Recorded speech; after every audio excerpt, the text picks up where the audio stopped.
we played the first like 3 minutes of the press conference last night where Biden came out and gave a statement, got into the to the stuff about his son Beau.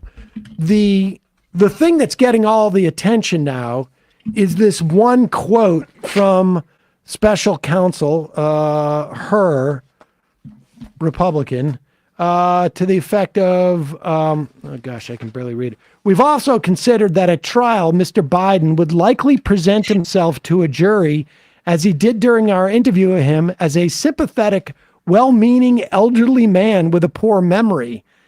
Based on our direct interactions with and observations of him, he is someone for whom many jurors will want to identify reasonable doubt. It would be difficult to convince a jury that they should convict him, by then a former president well into his 80s, of a serious felony that requires a mental state of willfulness. That is one of the most gratuitous things I've ever heard of in a prosecutorial report. I mean, I've never heard anything like that ever in my life. It's a total editorial. And like, I think, most federal prosecutors would say, based on my conversations with lawyers, that kind of, like your job there is to basically kind of be mercenary and to get what you want to get across without putting all this meat and fluff in there. I mean, what was this, a 300 page document to say that they're not charging him? But give us your sense on the report itself, and then that guy Durham used to throw some of that stuff in there.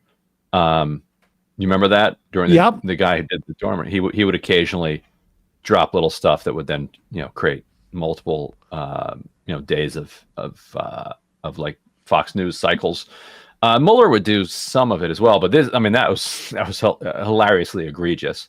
On the other hand, none of that stuff lands if it doesn't land, right? Like if the public, if he said that about Barack Obama, he would just be laughed out of the room. It plays into a narrative. Right, it totally plays into a narrative that has already been pre-existing. I mean, he's playing. This is not a normal prosecutor. This is a Republican dude who Democrats, in their infinite wisdom, decided to hand a whole bunch of power to, and now they're upset that the Republican used the power Democrats gave them to hurt Democrats. But Ryan, you're not understanding the electoral impact of demonstrating to the public that this Department of Justice will be different than Trump's Department of Justice, because we'll be independent. And so it's our time to put Republican special prosecutors in charge of investigations into me and to my son.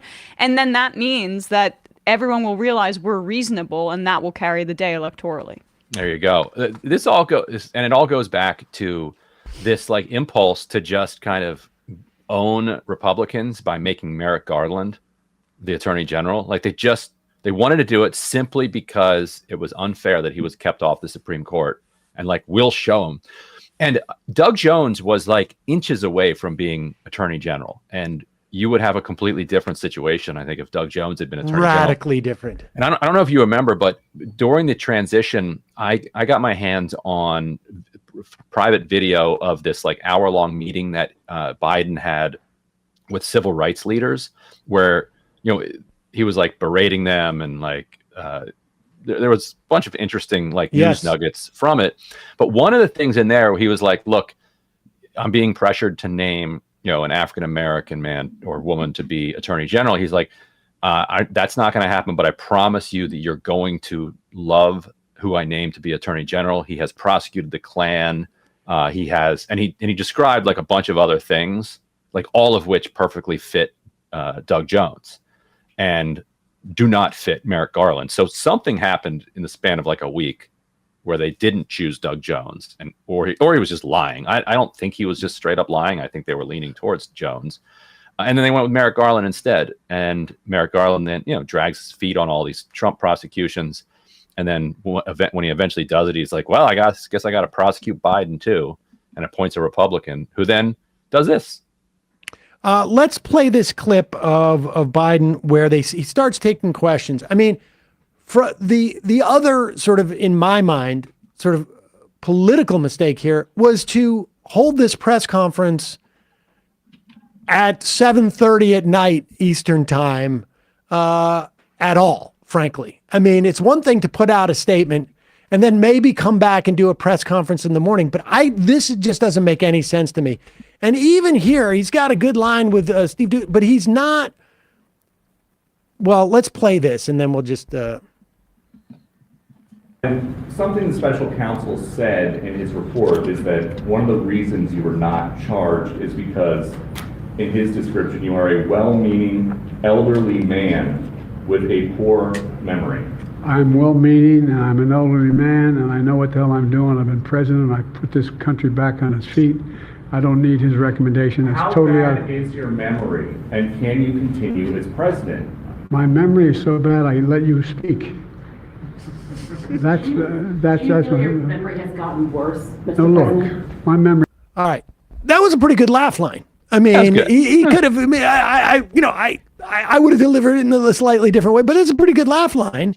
But the idea of like going out there and even like addressing this stuff as if it's like such an emergency at 7:30 at night, that's what sort of like hyped it all up, right? I mean, there's a real quality to this that it feels like Joe Biden got pissed off at these things and said, I'm going to go do this. And there's nobody in the White House to go, maybe we need to count to 10 and approach this in a much more sort of like, because I mean, I'm old enough to remember when Ronald Reagan, in his debate about age, he was asked a question about age and he said, I'm not going to hold, I think it was Mondale's, I'm not going to hold Mondale's youth against him.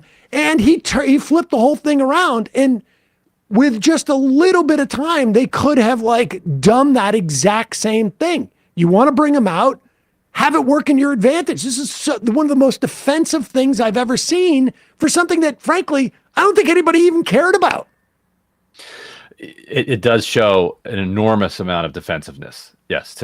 And you have been hearing for years stories of Biden's temper, and once in a while it flashes out in public, but people who've worked with him over the decades have said that that's one of the defining things about him in private is this really rough temper. And you could see that he was seething last night, and you can only imagine how much he was seething like an hour before or an hour and a half before, when he basically probably browbeat the staff into making sure that they did have this press conference, which, to your point, does make it seem like he's a bit desperate. I mean, it's like, what's the urgency here? The whole country's not sitting with bated breath and like, oh my God, the president has not been indicted. But that's what I said earlier. This is an indication of his priorities. He's not holding emergency press conferences about the genocide. He's not holding emergency press conferences about any other like international or national emergency. Like, this is what got him all riled up. I think they invoked his son. That's a source that's a sore spot for him. But like, also what's frustrating is we can all see that he is not the same guy he was 10 years ago.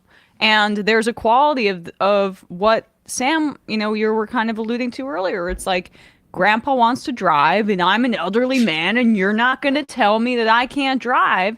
And his past history with having a temper or being a little bit emotional in some of these things when some triggers happen for him, and that complete political malpractice last night it's an indication, one, of the priorities, and two, I think, of what the conversations in the White House are about. And it's really not about the things that really matter, honestly, to voters and to just the country. Yeah, and there's also always been this sense out there in the conventional wisdom that, Biden is the nominee, and there's nothing that anybody can do about it. And that might even be true at this date, but it hasn't been true before. You can imagine a world a couple months ago in which you had statements from, David Axelrod came out and he kind of, showed a little leg on the idea that maybe somebody else should run against Biden. If that was followed up by Chuck Schumer, saying he agreed with that, by Dick Durbin saying he agreed with that, by Hakeem Jeffries and Steny Hoyer, telling reporters he agreed with that, that changes the entire calculation. So the idea that it couldn't be done was always a lie, and Biden understands that.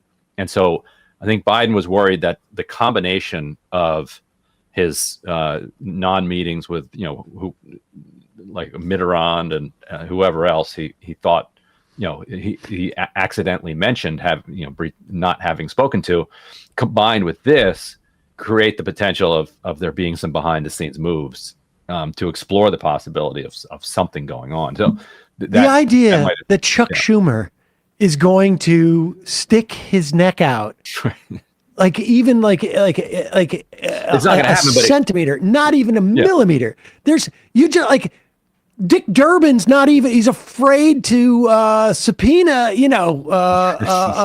people who have corrupted the Supreme Court.